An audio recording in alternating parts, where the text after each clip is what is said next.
Hello friends, the baby daddy's work புக்கோட இப்போ last part பார்க்க போகிறோம். ட்ராமாக்குள்ளே போகிறதுக்கு முன்னாடி இது வரைக்கும் என் சேனலை சப்ஸ்கிரைப் பண்ணாட்டி சப்ஸ்கிரைப் பண்ணிக்கிறங்க. அப்படியே பிடிச்சிருந்தா லைக் பட்டனே ப்ரெஸ் பண்ணுங்கள். அதே மாதிரி என்னோட இன்னொரு சேனலான குக்கிங் சேனலோட லிங்க்கும் கீழே டிஸ்கிரிப்ஷன் பாக்ஸில் கொடுக்குறேன் ஃப்ரெண்ட்ஸ். அந்த சேனலுமே பாருங்கள், விதவிதமாக சமைச்சு சாப்பிடுங்க. அப்படியே அந்த சேனலுக்கு எனக்கு சப்போர்ட் பண்ணுங்கள், சப்ஸ்கிரைப் பண்ணுங்கள் ஃப்ரெண்ட்ஸ். இப்போ வாங்க நம்ம ட்ராமாக்குள்ளே போகலாம். எல்லா உண்மையும் நம்ம ஹீரோயினுக்கு தெரிஞ்சதை கேள்விப்பட்டுட்டு அவங்க அம்மா அப்பாவும் இங்கேருந்து தப்பிச்சு போயிடலான்னு சொல்லிட்டு அங்கேருந்து கிளம்பி போகிறாங்க. அதோட இங்கே ஹீரோவும் நம்ம குட்டி பையனும் உட்காந்து சாப்பிட்டுக்கிட்டு இருக்காங்க. பார்த்தா யான் அங்கே வரான். யான் வரதை பார்த்துட்டு இந்த குட்டி குழந்தையும் டேபிளுக்கு கீழே வந்து ஒளிஞ்சிக்கிறது. உடனே இவனு வந்துட்டு அம்மா ஆனி ஜிம்மி எங்கே அப்படிங்கிற மாதிரி கேட்டோன்னே நம்ம ஹீரோவும் சொல்கிறான், தெரியாது, அதை பற்றி ஏன் என்கிட்ட கேட்குறான்ட்டு. தெரியாதா, அப்போ இந்த பிளேட்டோட சாப்பாடு யாரோடது அப்படின்னு சொல்லிட்டு ஜிம்மி எந்திரி அப்படின்னு சொன்னோன்னா இன்னும் ஜிம்மி எந்திரிக்கிறான். வா நம்ம வீட்டுக்கு போகலான்ட்டு நம்ம ஜிம்மி கையை பிடிச்சி இழுக்க போகும்போது நம்ம ஹீரோ தடுக்கிறான். வேண்டாம், அவனை விட்டுட்டு அவன் வரமாட்டான் அப்படிங்கிற மாதிரி.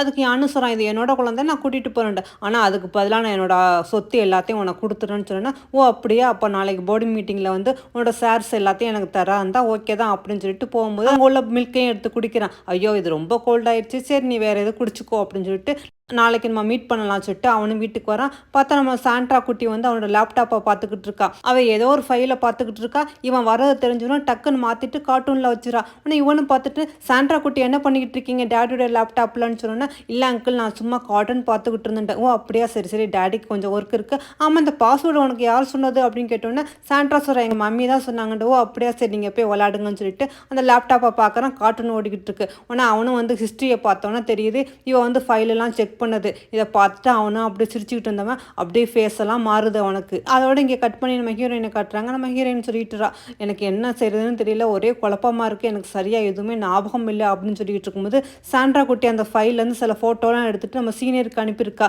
ஆனால் அப்போ தான் தெரிய வருது அந்த டிஎன்ஏ டெஸ்ட்டில் வந்து நம்ம ஹீரோட குழந்தை தான் அந்த 2 குழந்தைங்கன்ட்டு. ஆனால் இதை பார்த்துட்டு சீனியரும் சொல்கிறான், இங்கே பாரு இந்த ரிப்போர்ட்டை அப்படிங்கிற மாதிரி. அதை பார்த்தோன்னா அவளுக்கு எல்லா உண்மையும் அப்போ தான் தெரிய வருது. கொஞ்சம் கொஞ்சமாக ஞாபகம் வருது. டாக்டர் சொல்கிறான், இதை பற்றி நான் சித்துக்கு உடனே கால் பண்ணி சொல்கிறேன்ட்டு அவனும் கால் பண்ணி சொல்லிக்கிட்டு இருக்கான். நம்ம ஹீரோயின் இங்கே யோசனை பண்ணி பார்த்துக்கிட்டு இருக்கா. அப்போ தான் அவளுக்கு கொஞ்சம் கொஞ்சமாக ஞாபகம் வருது. இவன் வந்து ஹோட்டலுக்கு வந்தது, நம்ம சித்துவை பார்த்தது, அங்கே எதிர்பாராத விதமாக 2 பேரும் ஒன்றா ஸ்டே பண்ணது. அதோட இங்கே பார்த்தா யானும் இவள்கிட்ட வந்து நீ சித்துவை மறந்துடு, எல்லாத்தையும் மறந்துட்டு ஏதோ இவளை வந்து பிரெயின் வாஷ் பண்ணுற மாதிரி. உடனே இவனும் அப்படியே யோசனை பண்ணி பார்த்துட்டு எனக்கு இப்போ தான் எல்லாமே ஞாபகம் வருது அப்படிங்கிற மாதிரி சொல்கிறா. உடனே இவனும் சீனியர் வந்து என்னாச்சு உனக்கு எல்லாம் ஞாபகம் வருதாண்டு. ஆமாம், எனக்கு எல்லாம் இப்போ தான் கொஞ்சம் கொஞ்சமாக ஞாபகம் வருது. அன்னைக்கு ஹோட்டலுக்கு நான் தான் போனேன், நான் சித்துவை மீட் பண்ணேன், அப்போ கண்டிப்பாக சித்துவோட குழந்தை தான் அப்படின்னு சொன்னோன்னா, அப்போ இதெல்லாம் வந்து யான் தான் பண்ணியிருக்கான். ஆமாம், இப்போ எங்கே சாண்ட்ரா அப்படின்னு கேட்டோன்னா, ஐயோ சாண்ட்ரா வந்து வீட்டில் எல்லாம் இருக்கான், யானும் அங்கே தானே இருக்கான்னு சொல்லிட்டு உங்கள் 2 பேரும் வீட்டுக்கு வரலான்னு வராங்க. அப்படி இதை நம்ம ஹீரோக்கு மெசேஜ் அனுப்புகிறாங்க. வீட்டுக்கு வந்து பார்க்குறாங்க. எல்லாரும் பார்த்தா சாண்ட்ராவை காணோம். எல்லா இடத்துலையும் தேடி பார்க்குறாங்க. ஆனால் சாண்ட்ரா இல்லை. நம்ம ஹீரோ அப்படியே நம்ம ஹீரோயினை பார்த்து கையை பிடிச்சி, நீ ஒன்றும் கவலைப்படாத, நான் எப்படியாவது சாண்ட்ரா வந்து காப்பாற்றிடுவேன், இனிமேல் ஒரு நல்ல ஹஸ்பண்டாகவும் தகப்பனாகவும் நான் நடந்துக்குவேன், நீ எதுக்கும் கவலைப்படாத அப்படிங்கிற மாதிரி அவளுக்கு ஆறுதல் சொல்லிக்கிட்டு இருக்கான். ஆனால் டாக்டரும் தேடி பார்த்துட்டு, சரி நான் கேமராவை போய் செக் பண்ணி பார்த்துட்டு வரேன் அப்படிங்கிற மாதிரி அவனும் செக் பண்ண போகிறான். அதை பார்த்துட்டு வந்தவன், ஆமாம் யான் தான் வந்து குழந்தைய தூக்கிட்டு போகிறான், நான் பார்த்தாச்சு அப்படிங்கிற மாதிரி சொன்னேன். சரி இப்போ யான் குழந்தைய தூக்கிட்டு எங்கே போயிருப்பான் அப்படின்னு கேட்டுக்கிட்டு இருக்கும்போதே பார்த்தா யான் தான் நம்ம ஹீரோயினுக்கு கால் பண்ணுறான். எடுத்தோன்னே, ஒன்றும் இல்லை குழந்தை என்னட்ட தான் பத்திரமா இருக்குது, நான் நாளை காலையில் பேசுகிறேன், ஏன்டா நான் நாளை காலையில் போர்டு மீட்டிங்லாம் முடிஞ்ச பிறகு நான் உன்னை வந்து மீட் பண்ணுறேன் அப்படிங்கிற மாதிரி யானும் ஃபோனை கட் பண்ணிடுறான். அதோட நம்ம ஹீரோவும் சரிவா வீட்டுக்கு போகலான்னு சொல்லிட்டு நம்ம ஹீரோயினை கூட்டிகிட்டு வீட்டுக்கு வந்தோடனே இந்த குழந்தைக்கு தெரிஞ்சிச்சு போல இருக்குது. டேடி மம்மி வந்துட்டிங்களா, நான் தான் சொன்னேன்ல நீங்கள் 2 பேர் தான் என்னோட டேடி மம்மின்ட்டு. ஆமாம், எங்கே என்னோட சிஸ்டர் அப்படிங்கிற மாதிரி கேட்டோன்னே, அது வந்து அவள் வந்து பேக்கிங் பண்ணிக்கிட்டு இருக்கா, நான் இங்கே வரப்போகிறேன்ல அதனால தான் அப்படிங்கிற மாதிரி சொன்னோன்னா இந்த குழந்தையும் சந்தோஷப்பட்டுக்கிட்டு இருக்கு. அதோட நம்ம ஹீரோயினும் வந்து அமைதியாக உட்காந்துக்கிட்டு இருக்கும்போது நம்ம ஹீரோ வந்து அவள் கையை பிடிச்சிட்டு சாரி அப்படிங்கிற மாதிரி சொன்னோன்னா நம்ம ஹீரோயினுக்கு கோவம் வந்துடுது. போதும் இந்த சாரி, உங்களுக்கு எதுவுமே ஞாபகம் இல்லையா, எனக்கு தான் எதுவும் ஞாபகம் இல்லாமல் போச்சு, குழந்தை பிறந்ததே எங்கள் அம்மா இறந்து போனது, அதனால எனக்கு ஏற்பட்ட அமினிஷியா, இதை பயன்படுத்திட்டு யான் என்னென்னமோ குழப்பி என்னை இங்கேருந்து கூட்டிகிட்டு போனால், ஆனால் உங்களுக்கு கூட எதுவுமே ஞாபகம் இல்லாமல் போயிடுச்சு அப்படின்னு சொன்னோன்னே நம்ம ஹீரோவும் சாரி, நான் அன்னைக்கு குடிச்சிருந்ததுனால எனக்கு சரியாக ஞாபகம் அப்படிங்கிற மாதிரி சொல்கிறான். போதும், எல்லாம் உங்களால தான் இவ்வளோ பிரச்சனை, என்னோட சூழ்நிலையை பயன்படுத்திட்டு அந்த யான் வந்து இந்த மாதிரி பண்ணிட்டான், என் குழந்தைய வர கடத்திட்டு போயிட்டான், அப்போ நான் என்ன செய்வேன் அப்படிங்கிற மாதிரி நம்ம ஹீரோயின் அழுதுகிட்டு இருக்கும்போது பார்த்தா நம்ம ஹீரோவுக்கு கால் வருது. அவங்களோட அசிஸ்டன்ட் தான் கால் பண்ணுறான். சார், நான் பாப்பா இருக்கிற இடத்த கண்டுபிடிச்சிட்டோன்னு சொன்னோன்னா இவங்க 2 பேரும் அந்த இடத்துக்கு வராங்க. ஆனால் நம்ம ஹீரோயின் அந்த இடத்துக்கு வந்துடுறாங்க. வந்துட்டு இந்த இடமா தான் இருக்குது, நம்ம எப்படியாவது உள்ளே போய் நம்ம சாண்ட்ராவை காப்பாற்றணும்னு சொல்லிக்கிட்டு இருக்காங்க. ஆனால் அந்த வீட்டை சுற்றி பயங்கரமான செக்யூரிட்டி போட்டிருக்கான் அந்த யான். அவட அந்த குழந்தைக்கும் வந்து சாப்பாடை கொடுக்குறான். அந்த குழந்தை எனக்கு சாப்பாடெலாம் வேண்டாம், எனக்கு பசிக்கலை அப்படிங்கிற மாதிரி சொல்லிக்கிட்டு இருக்கும்போதே இவனுக்கு கால் வருது ஆஃபீஸ்லேருந்து. உடனே நீங்கள் ஆஃபீஸ்க்கு வாங்கண்டு இவனும் சரின்னு சொல்லிட்டு அங்கே போகும்போது குழந்தைய நல்லபடியாக பார்த்துக்க, அதேமாதிரி நல்லா சாப்பாடு கொடுன்னு சொல்லிட்டு கிளம்புறான். அப்போ தான் அவனுக்கு ஒரு டவுட்டு. ஃபோனை பார்த்துட்டு அவனும் சிரிச்சுக்கிட்டு சரின்னு சொல்லிட்டு வெளியே வரான். பார்த்தா நம்ம ஹீரோயின் இவனை போகிறத பார்த்துக்கிட்டு இருக்காங்க. இங்கேருந்து போக வைக்கணும்னு சொல்லிட்டு தான் இவங்க வேணும்னாலும் கால் பண்ணியிருப்பாங்க போல இருக்குது. ஆனால் இந்த உண்மை அவனுக்கும் தெரிஞ்சுட்டு தான் இவனும் தெரியாத மாதிரி போய்கிட்டு இருக்கான். நம்ம ஹீரோயின் மாடி வழியாக கீழே இறங்கி வந்துகிட்டு இருக்காங்க. பார்த்தா அங்கே உள்ள கார்ட்ஸ் எல்லாமே நம்ம ஹீரோவை அடிக்க, நம்ம ஹீரோக்கும் அவனுக்கும் சண்டை நடந்துகிட்டு இருக்குது. உள்ளே பார்த்தா யான் நின்றுகிட்டு இருக்கான். தெரியும் இதெல்லாம் நீ தான் பண்ணியிருப்பான்ட்டு, அதனால தான் நானும் உங்கள் கூட சேர்ந்து நடிச்சேன்னு சொல்லிட்டு, குழந்தைக்கு ஒன்றும் இல்லை, அவள் தூங்கிக்கிட்டு தான் இருக்கா, அவளை நான் ஒன்றும் பண்ணலை, அவள் சேஃபாக தான் இருக்கா, நாளைக்கு நீ சொன்னபடி உன்னோட ஷேர்ஸ் எல்லாமே எனக்கு கொடுத்தா 2 பேருமே சேஃபாக இருப்பாங்க அப்படிங்கிற மாதிரி அவனு சொன்னோன்னே அவன் அந்த மாதிரி சொல்லிட்டு நம்ம ஹீரோயினையும் பார்த்து சொல்கிறான். பாவம் அப்படிங்கிற மாதிரி நான் உன்னைய கூட்டிகிட்டு போய் அப்ராடு வச்சு உன்னையும் உன் குழந்தையும் காப்பாற்றி உனக்கு இன்ச்சு பை இன்ச்சாக எல்லா பிஸ்னஸும் கற்றுக் கொடுத்து உனக்கு ஃபைட்லாம் கற்றுக் கொடுத்து எல்லாம் பண்ணி இந்த சித்து கம்பெனியை எப்படி ஒழிச்சு கட்டலான்ட்டு நான் உன்னை இங்கே அனுப்புனா நீ என்னண்டா எனக்கு எதிராகவே திரும்புறியா அப்படிங்கிற மாதிரி அவனு கேட்டோன்னா நம்ம ஹீரோயின் இந்தானே எங்கள் அம்மாவை கொண்டாண்டு சச்சா நான் உங்கள் அம்மாவை நான் கொல்லணும்லாம் எனக்கு நோக்கம் இல்லை, அது ஏதோ ஒரு ஆக்சிடெண்ட்டாக நடந்துருச்சு, ஆனால் நீ எனக்கு எதிராக திரும்புவான் நான் கொஞ்சம் கூட நினச்சி பார்க்கல அப்படிங்கிற மாதிரி அவனு சொல்லிக்கிட்டு இருக்கா. நம்ம ஹீரோயின் எதுக்காக என் குழந்தைய கடத்தி வச்சுக்கிறா, ப்ளீஸ் என் குழந்தைய விட்டுடுண்டு. விட்றேன் அதெல்லாம் நாளைக்கு பார்க்கலாம் அப்படின்னு சொல்லும்போது நம்ம ஹீரோ இதுக்காக நீ குழந்தைய கடத்தி வச்சுக்கிட்டு பேசுறது கொஞ்சம் கூட நியாயம்லன்ட்டு. ஓ அப்படியா, வா அப்போ நீனா நானாண்டு ஒத்தை பார்த்துடலாம் அப்படிங்கிற மாதிரி அவனும் டையெல்லாம் லூஸ் பண்ணிக்கிட்டு நம்ம ஹீரோட சண்டைக்கு வர மாதிரி வர நம்ம ஹீரோ சரி நானும் வரேன்டா அப்படின்னு சொல்லிட்டு அவட பார்த்தா அவங்க 2 பேருக்கும் சண்டை நடக்குது.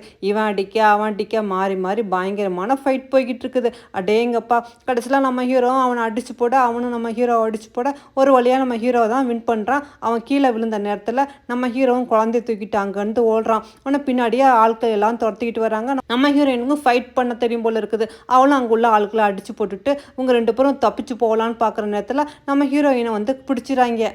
நம்ம ஹீரோயின் திரும்ப வர பார்க்குறான். நம்ம ஹீரோயின் இல்லை வேண்டாம், நீ மொதல் சாண்ட்ராவை கூட்டிகிட்டு இங்கேருந்து போய் எதாக இருந்தாலும் நாளைக்கு பார்த்துக்கலாம், எனக்கு ஒன்றும் ஆகாது அப்படிங்கிற மாதிரி சொன்னோன்னா நம்ம ஹீரோவும் சரிஞ்சுட்டு அங்கேருந்து கிளம்பி வந்துடான்.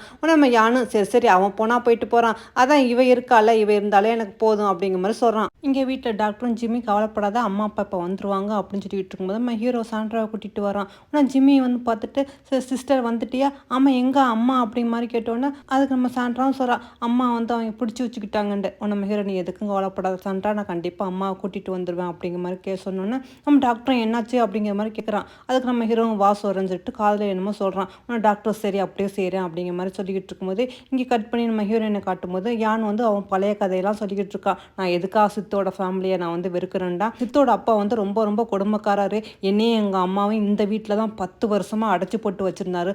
பாவம் அதில் எங்கள் அம்மா ரொம்ப மென்டலாக டிஸ்டர்ப் ஆகி கடைசியில் ஏன் கண்ணு முன்னாடியே சூசைட் பண்ணிட்டு இறந்துட்டாங்க. அதெல்லாம் பார்க்கும்போது நான் எப்படி அதெல்லாம் மறக்குவேன், நான் எப்படி சித்து ஃபேமிலியை வந்து சும்மா விடுவேன், நான் எதுக்கு அவனை விடணும், அதனால தான் அவங்கள கொல்லலாம் நான் முடிவு பண்ணேன், அதுக்காக கூடவே இருந்து அவங்க பிஸ்னஸ்லாம் ஏன் பக்கம் எடுத்துக்கலாம்னு நினச்சேன் அப்படின்னு சொல்லும்போது நம்ம ஹீரோயின் கேட்குறா அதுக்கு எங்கள் அம்மா என்ன பண்ணாங்க, எதுக்காக எங்கள் அம்மா வந்து கொலை பண்ணாட்டு. நான் உங்கள் அம்மாவை கொலை பண்ணலாம் நினைக்கல, அன்னைக்கு ஆக்சிடென்ட் நடந்ததில் உங்கள் அம்மாவும் அதில் எதிர்பார்விதமாக மாட்டிக்கிட்டாங்க அவ்வளோதான் அப்படின்ட்டு. நீ என்ன தான் என்ன சொன்னாலும் நீ பண்ணது தப்பு, நீ பண்ணது கொலை, நான் எப்படி உன்னை மன்னிக்குவேன் அப்படிங்கிற மாதிரி நம்ம ஹீரோயின் கேட்குறா. அதுக்கு யானும் சொல்கிறான் நான் செஞ்ச பாவத்துக்காகத்தான் உன்னை வச்சு இவ்வளோ நாளாக காப்பாற்றினா, உனக்காக எல்லா பிஸ்னஸ் ட்ரிக்கும் சொல்லி கொடுத்தேன், ஆனால் அவனை பழிவாங்க ஒன்று அனுப்புனா நீ என் மேலேயே திரும்புறியா அப்படிங்கிற மாதிரி சட்டையை கழட்டிக்கிட்டு இப்படி பக்கத்தில் வரான். நம்ம ஹீரோயின் என்ன பண்ணுறா அப்படிங்கிற மாதிரி கேட்டோன்னா இவனே எனக்கு வேறு வழியில் எனக்கு நீ வேணும் அந்த சுத்துவை நான் பழி வாங்கணும்னு சொல்லிட்டு இவளை போஸ்ட் பண்ணும்போது நம்ம ஹீரோயின் டக்குன்னு யான் கண்ணத்தில் பார்த்து ஓங்கி அரைஞ்சிட்டா. ஆனால் அவனும் சொல்லிட்டு சரி எனக்கு என்னமோ உன் மேலே பெருசாக இன்ட்ரெஸ்ட்லாம் இல்லை, எனக்கு அந்த சுத்துவை பழி வாங்கணும், நாளைக்கு அவனோட சொத்து எல்லாத்தையும் என் பேரில் மாற்றணும்னு சொல்லியிருக்கா, அது பட்டு நடக்கட்டும் அப்புறம் பார்த்துக்கலாம்னு சொல்லிட்டு இவனும் அங்கேருந்து கிளம்பி போயிடான். அடுத்த நாள் காலையில் இங்கே பார்த்தா சார் ஆர்டர்ஸ் எல்லாரும் வெயிட் பண்ணிக்கிட்டு இருக்காங்க, மீட்டிங் போகுது போல இருக்குது. நம்ம ஹீரோவும் வரான். வந்தோடனே என்ன திடீர்னு இவன் வந்திருக்கான் அப்படிங்கிற மாதிரி கேட்குறாங்க. ஆமாம் நான் அவனை முடிவு பண்ணிட்டேன், என்னோட ஷேர்ஸ் எல்லாத்தையும் வந்து யானுக்கு கொடுக்கலான்ட்டு நான் முடிவு பண்ணிட்டேன் அப்படிங்கிற மாதிரி நம்ம ஹீரோ சொன்னோன்னா அங்கே உள்ளவங்களாம் என்ன திடீர்னு இந்த மாதிரி முடிவு எடுத்துக்கிட்டு இருக்கீங்க, ஏன் என்னாச்சு அப்படிங்கிற மாதிரி கேட்குறாங்க. அதுக்கு யானும் சரி அவனே எனக்கு தரேன்னு சொன்னான், நீங்கள் ஏன் என் கேள்வி கேட்டுக்கிட்டு இருக்கீங்க, இந்த வந்து சைன் பண்ணு அப்படிங்கிற மாதிரி ஒரு டாக்குமெண்ட்டை கொடுத்தோன்னா நம்ம ஹீரோவும் சைன் பண்ணுறதுக்காக அப்படி வரான். நம்ம ஹீரோயின் வந்துடா வேண்டாம் சைன் பண்ண வேண்டாம் அப்படிங்கிற மாதிரி, எல்லாத்துக்கும் காரணம் நீ தான், எல்லாமே கண்டுபிடிச்சிட்டோம் அப்படிங்கிற மாதிரி நம்ம ஹீரோயின் எல்லா உண்மையும் சொல்கிறா. தாத்தா வந்து இந்த ஷேர்ஸ் எல்லாமே வந்து சித்துக்கு தான் எழுதி வச்சுக்கிட்டாங்க, உனக்கு ஒன்றுமே இல்லைன்னு சொல்லியிருக்காங்க. அதுவும் இல்லாமல் என்னோட அம்மா கொலைக்கு சித்து அம்மா கொலைக்கு நீ தான் காரணம்னு எல்லா எவிடன்ஸ் எனக்கு கிடச்சிச்சு. அதை நான் போலீஸ்லேயும் கொடுத்து இப்போ போலீஸ் அரெஸ்ட் பண்ண உன்னை வந்துக்கிட்டு இருக்காங்க, நீ நல்லா மாட்டிக்கிட்டா, இனிமேல் உன்னால் தப்பிக்கவே முடியாது அப்படிங்கிற மாதிரி நம்ம ஹீரோயின் சொன்னோன்னா இதை கேட்டுக்கிட்ட ஷேர் ஹோல்டர்ஸ் என்ன நடக்குது, என்னது யான் இந்த மாதிரிலாம் கொலையெல்லாம் பண்ணியிருக்கானா அப்படிங்கிற மாதிரி அவங்க பேசிக்கிட்டு இருக்காங்க. இங்கே யானும் இதுக்கு மேலே தப்பிக்க முடியாதுன்னு தெரிஞ்சோன்னே நான் போட்ட திட்டம் எல்லாம் வேஸ்ட் ஆகிடுச்சு, நான் நல்லா மாட்டிக்கிட்டேன், நான் நம்ம என்ன செய்வேன் அப்படிங்கிற மாதிரி அவனும் தலையில் கை வச்சுட்டு அப்படியே உட்காரான். அவரோட போலீஸும் வந்து இவனை அரெஸ்ட் பண்ணி அங்கேருந்து கூட்டிகிட்டு போயிடறாங்க. அதோட நம்ம ஹீரோயின் அப்பாடா எல்லா பிரச்சனையும் முடிஞ்சிருச்சு, நம்ம எந்த ஒரு பயமும் இல்லை அப்படின்னு சொல்லிட்டு இருக்கும்போதே அங்கே பார்த்தா அந்த குட்டீஸும் வந்துடுதுங்க. வந்துட்டு டேடி மம்மி அப்படிங்கிற மாதிரி வந்து ஹக் பண்ணிக்கிறதுங்க. உடனே ஜிம்மி நம்ம ஹீரோட்ட பார்த்து டேடி டேடி நான் சொல்கிறது இப்போவாது கேளு, தயவு செய்து ரிங்கை கொடுத்து அம்மாவுக்கு ப்ரப்போஸ் பண்ணு அப்படிங்கிற மாதிரி சொல்கிறான். உடனே நம்ம ஹீரோவும் சரின்னு சொல்லிட்டு ரிங்கை காட்டி அண்ணி என்னை மேரேஜ் பண்ணிக்கிறியா, நான் நிறையா தப்பு பண்ணிட்டேன், ஆனால் எனக்கு ஒரே ஒரு சான்ஸ் கொடுப்பேன், கண்டிப்பாக உன்னையும் குழந்தையும் நல்லபடியாக பார்த்துக்குவேன் அப்படிங்கிற மாதிரி நம்ம ஹீரோவும் கெஞ்சிக்கிட்டு இருக்கான். ஜிம்மியும் சொல்கிறான் அம்மா அம்மா அப்பா தான் இவ்வளோ சொல்கிறாங்களே, கொஞ்சம் சான்ஸ் கொடுக்க மாட்டேன். உடனே நம்ம சாண்ட்ராவும் சொல்கிறா அப்பா தான் உங்களை ரொம்ப லவ் பண்ணுறாங்க, நீங்களும் அப்பாவை லவ் பண்ணுறீங்க, எனக்கு தெரியுமா, ப்ளீஸ்மா மேரேஜ் பண்ணிக்கிறீங்க அப்படிங்கிற மாதிரி சொன்னோன்னே நம்ம ஹீரோயின் சிரிச்சுக்கிட்டு கண்டிப்பாக மேரேஜ் பண்ணிக்கிறேன் அப்படிங்கிற மாதிரி சொல்கிறா. அவட நம்ம ஹீரோவும் சரின்னு சொல்லிட்டு ரிங் போட்டு விட்றா. இதெல்லாம் பார்த்துக்கிட்டு இருந்த டாக்டருக்கு கொஞ்சம் வருத்தமாக தான் இருக்குது. அதோட அவங்க எல்லாரும் ஒன்றா சேர்ந்துறாங்க. அடுத்த நாள் நம்ம ஹீரோயினும் டாக்டரை பார்த்துட்டு நீங்கள் எனக்கு பண்ண ஹெல்ப்புக்கு ரொம்ப ரொம்ப தேங்க்ஸ்னு சொன்னோன்னே அதுக்கு டாக்டரும் அதனால என்ன, நீ எனக்கு எப்போவுமே ஃப்ரெண்டு தான், இப்போவும் சொல்கிறேன், உனக்கு ஏதாவது பிரச்சனைனா உடனே எனக்கு கால் பண்ணு அப்படின்னு சொல்லிட்டு அவனும் அங்கேருந்து கிளம்பி போகிறான். நம்ம ஹீரோயின் மனசுக்குள்ளேயே சொல்லிக்கிட்டு இருக்கா கண்டிப்பாக உங்களுக்கான ஃபேரை நீங்கள் கண்டிப்பாக கண்டுபிடிக்கணும், நீங்களும் மேரேஜ் பண்ணிக்கிட்டு சந்தோஷமாக இருக்கணும் அப்படிங்கிற மாதிரி. அதோட அப்படியே நம்ம ஹீரோவை காட்டினா நம்ம ஹீரோ ஏதோ மீட்டிங்கில் இருக்கான் போல இருக்குது. நைட் நேரம் ரொம்ப நேரம் மீட்டிங் நடந்துக்கிட்டு இருக்கு. அவனை சரி சரி அப்படின்னு சொல்லிட்டு ஐயோ இவங்க மீட்டிங்கை முடிக்க மாட்டாங்க போல இருக்குது, எனக்கு நிறைய வேலை இருக்குன்னு சொல்லிட்டு அரைக்குறையா அங்கேருந்து எந்திரிச்சு ஓடி வரா. இங்கே பார்த்தா நம்ம ஹீரோயின் உட்காந்து புக் படிச்சுக்கிட்டு இருக்கா. உடனே இவனு மெதுவாக வந்து புக்கெல்லாம் படிச்சது போதும், நான் உனக்கு வேறு பாடம் சொல்லித்தரேன்னு சொல்லிட்டு அவனும் ரொமான்ஸ் பண்ணுறதுக்காக நம்ம ஹீரோயினை கூட்டிகிட்டு போய் அப்படி ரொமான்ஸ் பண்ணுறாங்க. ஆனால் நம்ம ஹீரோயினுக்கு ஏதோ சத்தம் கேட்குதுல்ல அப்படிங்கிற மாதிரி அவளும் சொல்கிறா எனது சத்தமாக, ஆமாம் ஏதோ சத்தம் கேட்குதுன்னு சொல்லி வந்து பார்த்தா இந்த 2 குட்டிஸ் தான் நின்றுக்கிட்டு இருக்குங்க. இதை பார்த்தா நம்ம ஹீரோயின் குட்டிச்சாத்தாங்களா, நீங்கள் என்ன பண்ணிக்கிட்டு இருக்கீங்கன்ட்டு. ஒன்றும் இல்லை டேடி, நாங்கள் 2 பேரும் டிஸ்கஸ் பண்ணிக்கிட்டு இருந்தோம், அதாவது எனக்கு பிரதர் வேணும்னு சொல்கிறா, இவ சிஸ்டர் வேணுங்கிறா, எனக்கு பிரதர் வேணுமா சிஸ்டர் வேணுமா டேடி அப்படிங்கிற மாதிரி கேட்டோன்னே